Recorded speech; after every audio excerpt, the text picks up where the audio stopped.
Hello friends, ഇത് ഇന്നത്തെ video കണ്ണൂരിലെ കീച്ചേരിക്കാവിലെ പാലോട്ട് ദൈവത്തിൻ്റെ ഇതിനെക്കുറിച്ചാണ്. ഇതാണ് പാലോട്ട് ദൈവം.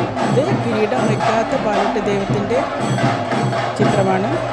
ഇന്ന് അവിചാരിതമായി ആദ്യമായി കീച്ചേരിക്കാവിൽ ഞാൻ എത്തിപ്പെട്ടു. അപ്പോൾ ഇതൊന്നെടുത്ത് നിങ്ങൾക്കെല്ലാവർക്കും ഇടാമെന്ന് വെച്ചു. വർഷങ്ങൾക്ക് ശേഷം എന്ന സിനിമയിൽ ഒരു ഡയലോഗുണ്ട്. കണ്ണൂരിലെ കീച്ചേരിയിലുള്ള പാലോട്ട് കാവിലെ പൊട്ട്, അതായത് കതിന എന്ന് പറയുന്ന പൊട്ട് കേട്ടിട്ടുണ്ടോ? അത് ആ കാവിലെ ഉത്സവം ആണ്, ഇന്ന് തീരുന്നതാണ്.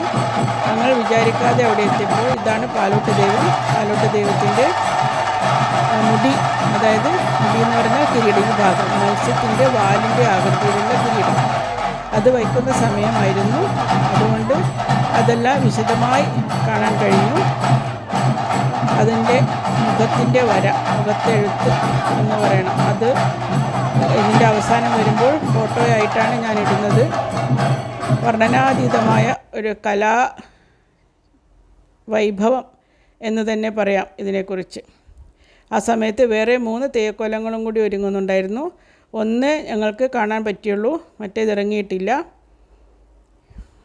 ഇതൊക്കെ പാലോട്ട് ദൈവത്തിൻ്റെ ക്ലോസപ്പ് ഷോട്ടുകളാണ്. ഇത് മുഴുവൻ കിരീടം വെച്ചിട്ടുള്ള ചിത്രം. ഇതാണ് ചാമുണ്ടിയും ഇറങ്ങിക്കഴിഞ്ഞിരുന്നു. ഇത്ര മാത്രമേ ഞങ്ങൾക്ക് ആൾത്തിരക്കുകാരന് എടുക്കാൻ കഴിഞ്ഞുള്ളൂ. Thanks for watching.